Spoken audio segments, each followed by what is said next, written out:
Okay, let's look at part 3 of elasticity.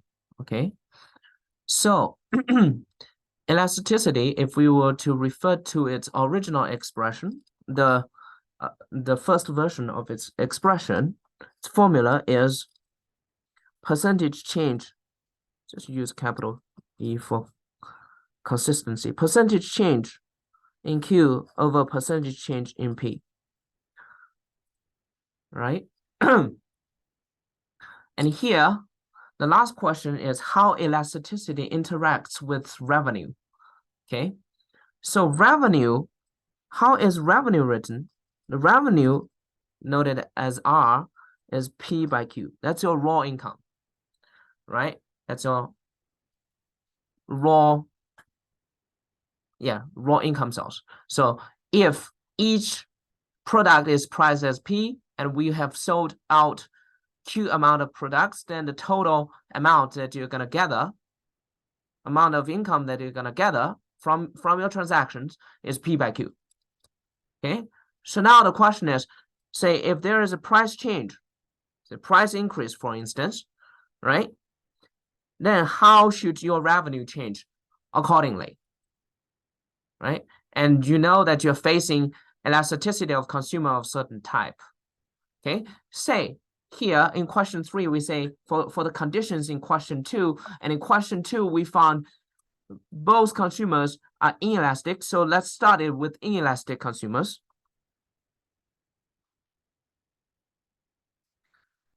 Inelastic consumers.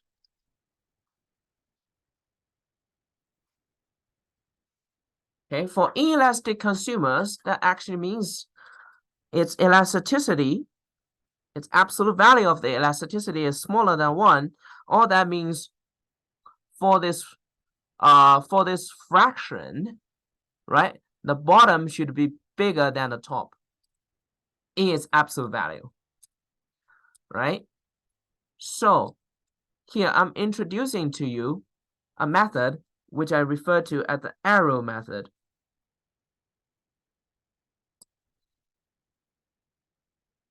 Okay, so here you have inelastic consumers. That means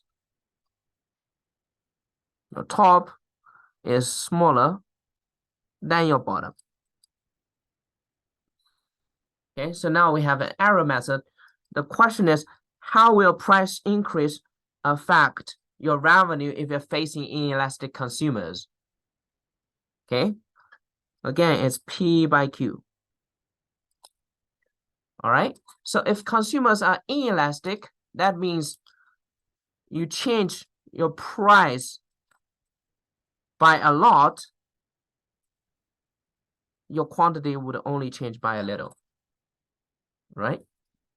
This should be greater than that. So here we are using a longer arrow to show that, okay, your change in price should be a lot to drive your quantity to decrease by a little. In that case, the price increase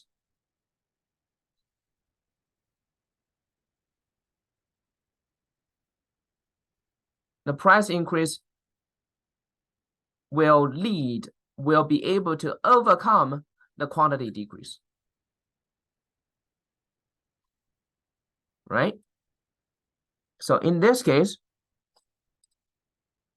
your revenue will increase, so possibly a less magnitude of your price increase because you have a little bit drop in quantity to offset that.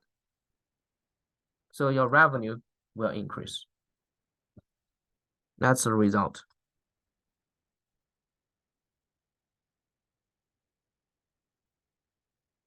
Okay.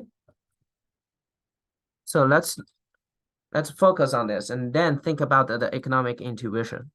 So if you have pretty inelastic consumers, namely loyal consumers or dependent consumers, consumers who are dependent to your product, right? Then here in that case, increasing your price, they will not cut off their quantity consumed too much in response, right? Because they are loyal. Think about Apple products, right? They price their products, or alien computer, right? They price high their products, but people are still gonna buy it, right? Because people are loyal to Apple brand, to the brand of aliens. In that case, increase your price by a lot, but consumers are still gonna buy your product, meaning that they will not cut short their consumption quantity consumed by too much. So here we have a big leading price, which will offset, which will dominate the quantity decrease.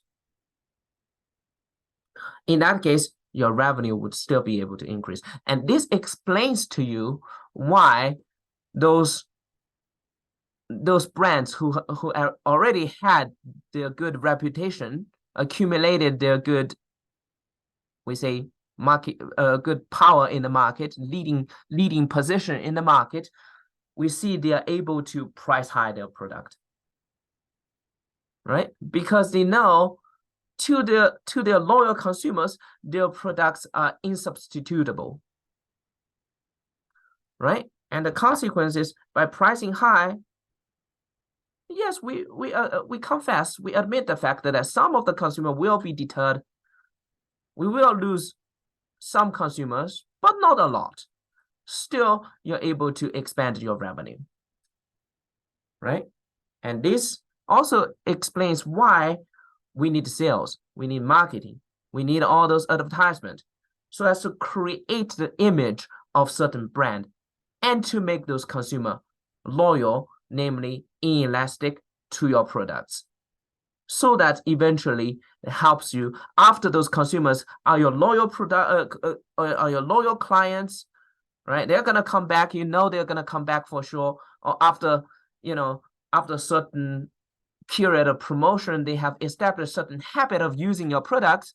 Then eventually, okay, this kind of consumer stickiness, consumer loyalty, after that has been established, you are able to price high. And this also explains why we have certain strategy, right? A lot of say subscription of internet, subscription of certain services, subscription of insurance, right? They give you a first year, they give you a new customer discount to do what? To make sure that you lock you in, right? And after locking you in for several years, after you have established a certain relationship, and we know people are lazy, people don't want to switch around between different insurance policy, insurance companies, but you see switching around, it helps you to lower down your insurance cost. Why is that? Because every insurance company, they give new customer benefit. Why is that? They hope that you are gonna, after trying their product for free for a certain period, you're going to establish this kind of habit of using their products, the trust of using their product, and eventually be their loyal consumers, so that in the long run, they can raise up their price and you're lazy enough not to switch around. I'm not blaming anybody to be lazy, but we all have things going on and we just don't have enough time to call a lot of insurance company to shop around. So it explains why in business we do this, okay? Then alternatively, if a consumer, they are very elastic meaning they are sensitive to the price. And usually the reason why they are sensitive to price is your product has nothing to boast about other than its price. It doesn't have any uniqueness, right? Any good traits or qualities to make this product to outstand by its own. The only thing that can help you to compete the other alternatives to your product is to price it low, right? And if you do raise your price a little bit, then possibly the consumers, they realize there are a lot of different alternatives, and what they are going to do, they're going to switch. They're going to leave, right? In that case, a very elastic consumer, for them, their elasticity is like this, right? the absolute value of elasticity is greater than 1, that means the magnitude of the top is greater than the magnitude of the bottom. So that means if you just increase your price a little bit, possibly you're gonna see an avalanche in your consumption data, in the purchase data, right? Meaning that the quantity consumed will drop by a lot. So in that case, let's look at the revenue. Price change a little bit. Now consumers are very sensitive. They see your price change a little bit. They're like, oh, it's not worth it. Let's switch. Let's leave you, right? Leave your product. Don't buy your product anymore. They are kind of offended by your increase in price. Sometimes it does happen, especially to those product that has no differentiation, no uniqueness in them, right? So in that case, quantity drops a lot. When price increase a little bit, then the quantity decrease will dominate the price increase, and eventually for your total revenue, it's gonna decrease.